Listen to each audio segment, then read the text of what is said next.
రాష్ట్రంలో ప్రతి ఇష్యూలో కుట్ర చేస్తుందని చెప్పి ఈరోజు వికారాబాద్ లో చెన్నారెడ్డి గారి విగ్రహం దగ్గర రోడ్ పైన కూర్చొని మాట్లాడుతున్నాం మీతో. సంతోషం.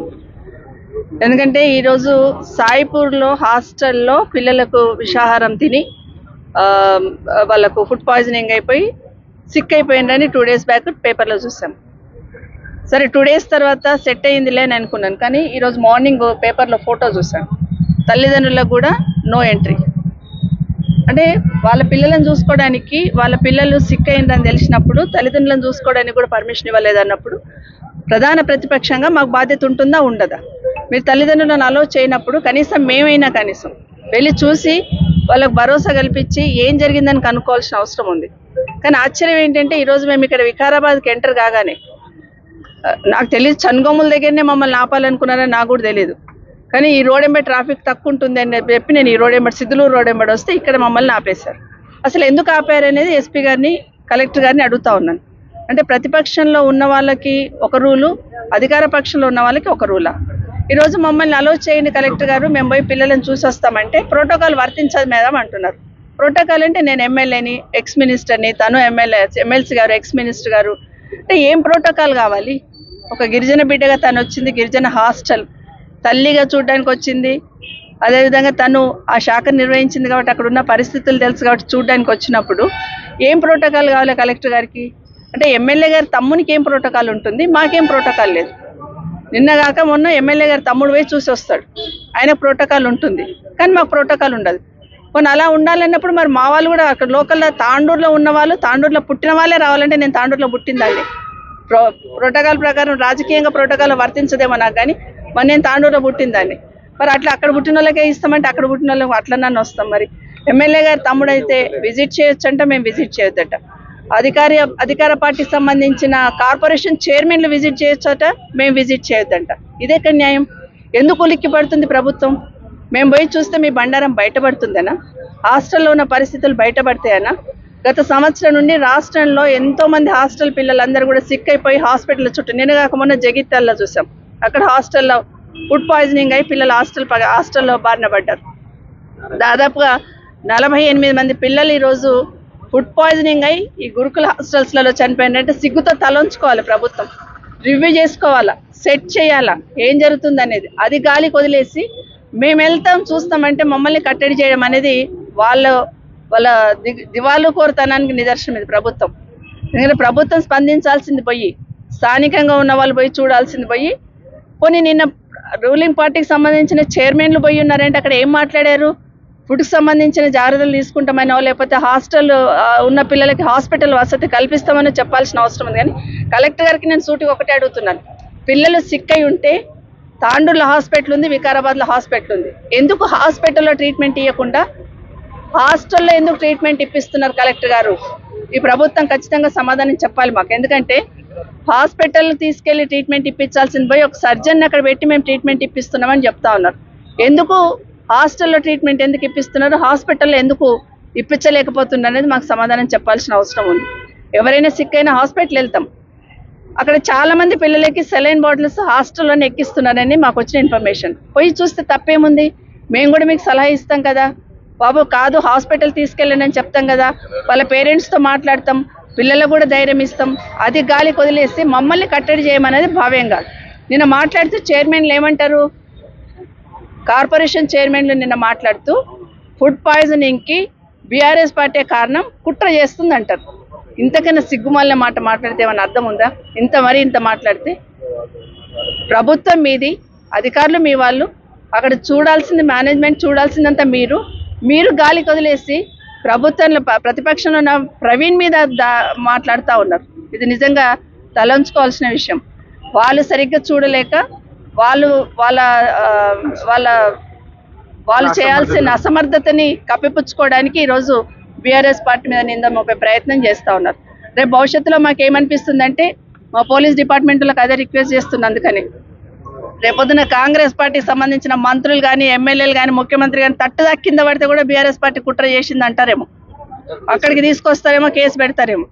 మేము అనేది చిన్నపిల్లలతోని, మాకు రాజకీయం చిన్నపిల్లలతో రాజకీయం చేయాలని లేదు, కానీ మీరు నిద్రమత్తు వదిలేండి, హాస్టళ్లలో ఉన్న పిల్లలకి సౌకర్యాలు కల్పించనని చెప్పడానికి ఎందుకు జరుగుతుంది, మళ్ళీ మళ్ళీ ఎందుకు జరుగుతుందని ప్రశ్నించుకోవాల్సిన అవసరం ఉంది. ఒకసారి పొరపాటు అంటాం, 2 సార్లు పొరపాటు జరిగింది అనుకుంటాం, 3 సార్లు ఓకే, కానీ ఎవ్రీ డే ఇది నిత్యకృత్యం, ఇది మామూలు విషయం అన్నట్టు గాలికి వదిలేస్తున్నారు. విద్యాశాఖ ఉంది గౌరవ ముఖ్యమంత్రి గారి దగ్గర. ముఖ్యమంత్రి గారు కనీసం ఇప్పటికైనా తేరుకోండి, ఇప్పటికైనా రివ్యూ చేసుకోండి. గురుకులాలు కేసీఆర్ గారు పెట్టారు కాబట్టి గురుకులాల జడిపేయాలనే ప్రయత్నం చేస్తున్నారేమో, కానీ ఆ గురుకులాలు ఉన్న బిడ్డలు 5 లక్షల మంది పిల్లలు పేద బిడ్డలు, ఎస్సీ ఎస్టీ బీసీ మైనార్టీకి సంబంధించిన పేద బిడ్డలు ఆ గురుకులాలలో ఉన్నారు. గురుకులాల నిశాన జడిపేయాల, గురుకులాల మీద ఒక ముద్ర వేసే ప్రయత్నం చేయాలనే ప్రయత్నం చేస్తున్నారేమో. ఇది ఆ పేద బిడ్డలకు అన్యాయం చేసినట్టు అవుతుంది. దయచేసి ఇప్పటికైనా ముఖ్యమంత్రి గారు రివ్యూ చేయండి, అక్కడున్న పరిస్థితులను మెరుగుపరచండి, మరీ ఇలాంటివి జరగకుండా చూసుకోండి. ఎందుకంటే సంవత్సరం నుండి చూస్తున్నాం, ఓ దగ్గర ఎలుక చచ్చిపోయింది అంటారు, ఓ దగ్గర పాములు గరిచింది అంటారు, ఓ దగ్గరనేమో ఫుడ్ పాయిజనింగ్ అంటున్నారు. ఎందుకు జరుగుతుంది? గత 10 సంవత్సరాల నుండి లేని సిస్టమ్ ఇప్పుడు ఎందుకు డెవలప్ అవుతుంది? గత 10 సంవత్సరాలు కూడా ఇదే పిల్లలు ఉన్నారు కదా హాస్టల్స్లలో, వాళ్ళు ఎంతో బాగా ఉన్నత శిఖరాలు ఆధిరోహించిన పిల్లలు అందులో చదివి ఉన్నారు కదా. ఇప్పుడే ఇది ఎందుకు జరుగుతుందంటే మీకు పట్టింపు లేక, ఈ ప్రభుత్వానికి బాధ్యత లేక, అందులో ఉన్న వాళ్ళందరూ పేద పిల్లలే కదా, నోరు లేని వాళ్ళు కదా అని అనుకుంటున్నారు. కానీ ప్రధాన ప్రతిపక్షంగా ప్రశ్నించాల్సిన బాధ్యత మా మీద ఉంది. ఇప్పటికైనా మమ్మల్ని అక్కడ విజిట్ చేయనియండి, పిల్లలను కలవనియండి, పిల్లలు చెప్పింది వింటాము, కలెక్టర్ గారి దృష్టికో గౌరవ మంత్రి గారి దృష్టికో తీసుకెళ్తాం తప్పిస్తే దీంట్లో రాజకీయం చేయడానికి ఏం లేదు. కానీ మేము కూడా భరోసా కల్పించే బాధ్యత తీసుకొని వెళ్ళాలనుకుంటున్నాం. మమ్మల్ని అలౌ చేయండి, తాండూరు వెళ్ళి విజిట్ చేసి వస్తాం. విఘాతం ఏర్పడుతుందని చెప్తున్నారు. దీన్ని తీవ్రంగా ఖండిస్తా ఉన్నాం. ఎందుకంటే ఘటన జరిగి 4 రోజులైంది, 3 రోజులుగా పిల్లలు ఆందోళనలో ఉన్నారు. ప్రభుత్వం అన్ని అక్కడ సమకూర్చి ఉంటే వాళ్ళ తల్లిదండ్రులను కూడా అలౌ చేయట్లేరు. వాళ్ళ కడుపు కోత ఎంత ఇబ్బంది ఉంటుంది, ఎంత బాధ ఉంటుందో అర్థం చేసుకోకుండా వాళ్ళని కూడా పక్కన పెట్టారు. కానీ కాంగ్రెస్ పార్టీకి సంబంధించిన కార్పొరేషన్ చైర్మన్లను, వాళ్లతో వచ్చిన 30-40 మందిని అందులో అలౌ చేశారు. వాళ్ళు చూసిపోయి కలెక్టర్కో అధికారులకో ఒక డైరెక్షన్ ఇచ్చి వాళ్ళని మంచిగా చూసుకోమని ఆదేశాలు ఇవ్వకుండా రాజకీయ విమర్శలు చేసిపోయిండ్రు. రాష్ట్ర వ్యాప్తంగా జరుగుతున్న ఫుడ్ పాయిజన్ల మీద కానీ బీఆర్ఎస్ పార్టీ కుట్ర చేస్తుంది. నిజంగా ఇంత దుర్మార్గం ఎవరైనా ఉంటారా? నిజంగా కుట్ర చేసే సంస్కృతి కాంగ్రెస్ పార్టీది, కాంగ్రెస్ పార్టీ నాయకులది. ఈ రాష్ట్రంలో పేద విద్యార్థులకు, పేద బిడ్డలకు నాణ్యమైన విద్య అందియాలని ఆ రోజు ఆ మహానుభావుడు కేసీఆర్ గారు ఈ రాష్ట్రంలో 200 గురుకులాలు ఉంటే 1000 గురుకులాలు స్థాపించి అన్ని వర్గాల వారు, అన్ని ఆడపిల్లలకు ఎక్కువ, మరి మగపిల్లలకు కూడా సమానంగా అక్కడ గురుకులాలు ఏర్పాటు చేసి నాణ్యమైన విద్యనిచ్చి ప్రపంచంతో పోటీ పడే విధంగా తీర్చిదిద్ది మరి వాళ్ళకు మంచి విద్యతో పాటు మంచి భోజనాన్ని అందించాం. కానీ ఈరోజు ఎంత దుర్మార్గం అంటే ఈ ప్రభుత్వానికి పేదల పట్ల ప్రేమ లేదు. ఉన్న హాస్టళ్ళు నిర్వీర్యమైపోయినాయి. సంక్షేమ శాఖకు మంత్రి లేడు, విద్యాశాఖకు మంత్రి లేడు. వారు విద్యాశాఖ మంత్రిగా పనిచేశారు. దాదాపు 40 లక్షల మంది విద్యార్థులను ఒక తల్లిలాగా కాపాడుకున్న సబితా ఇంద్రారెడ్డి గారు కానీ గిరిజన సంక్షేమ శాఖ మంత్రిగా పనిచేశాను. నేను ఒక గిరిజన మహిళను, వారు ఇప్పుడు శాసనసభ్యులు, నేను శాసన మండలి సభ్యురాలని. మా ఇద్దరికి పోవడానికి ప్రోటోకాల్ లేదు. ఒక తల్లి ప్రేమతో పోతున్న వాళ్ళకు ప్రోటోకాల్ అవసరమా? ప్రోటోకాల్ అంటే మీ దృష్టిలో ఏంటి అని నేను ప్రశ్నిస్తా ఉన్నాను. మీ కార్పొరేషన్ చైర్మన్లు, ఎక్కడో గాలికి వచ్చిన కార్పొరేషన్ చైర్మన్లకు ప్రోటోకాల్ ఉంటుంది. ప్రజల ఓట్లతోని గెలిచి వచ్చి వారు 5 సార్లు 6 సార్లు ఎమ్మెల్యేగా ఈ ప్రాంతంతో అనుబంధం ఉన్న మంత్రిగా పనిచేసిన సబితా ఇంద్రారెడ్డి గారు 15 ఏళ్ళు వారు మంత్రిగా పనిచేశారు. ఇవాళ ఎమ్మెల్యేగా ఉన్నారు, వారికి లేని ప్రోటోకాల్ మరి మీ చైర్మన్లకు ఎట్లా వచ్చింది? వారు రాజకీయ విమర్శలు చేస్తే సమాధానం చెప్పుకోవాల్సిన బాధ్యత, దానికంటే ఎక్కువ ఆడపిల్లలకు ఒక నమ్మకాన్ని, విశ్వాసాన్ని, ఒక ధైర్యాన్ని ఇవ్వాల్సిన బాధ్యత మా పైన ఉంది. అందుకనే కలెక్టర్ గారిని, ఎస్పీ గారిని కోరుతా ఉన్నాం. ఫోన్లో అడిగితే అక్కడ శాంతి భద్రతలకు విఘాతం ఏర్పడుతుంది అని చెప్తున్నారు. ఈ ఎస్పీ గారిని, ఇంతమంది పోలీసులను అడుగుతా ఉన్నాం. మేమిద్దరం మహిళా ప్రజాప్రతినిధులు అక్కడికి పోతే అక్కడ ఎవరైనా ఇబ్బంది లేకుండా చూసుకునే శక్తి కానీ సామర్థ్యం మీకు లేకపోతే మీరు రాష్ట్ర ప్రజల్ని ఏ విధంగా కాపాడతారు?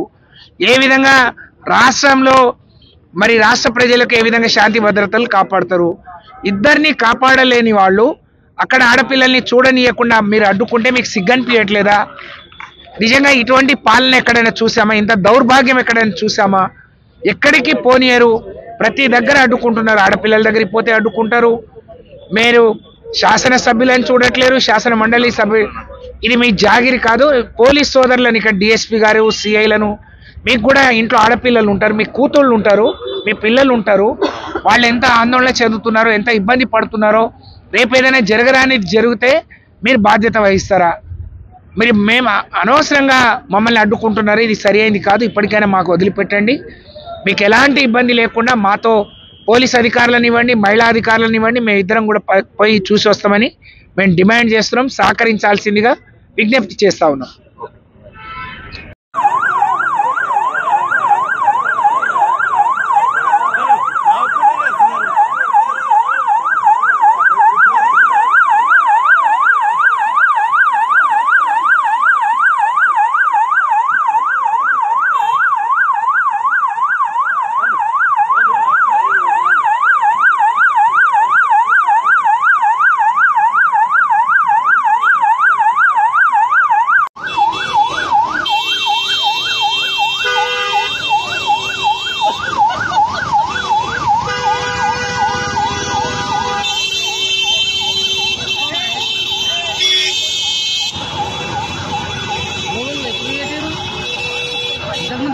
దించగులేడు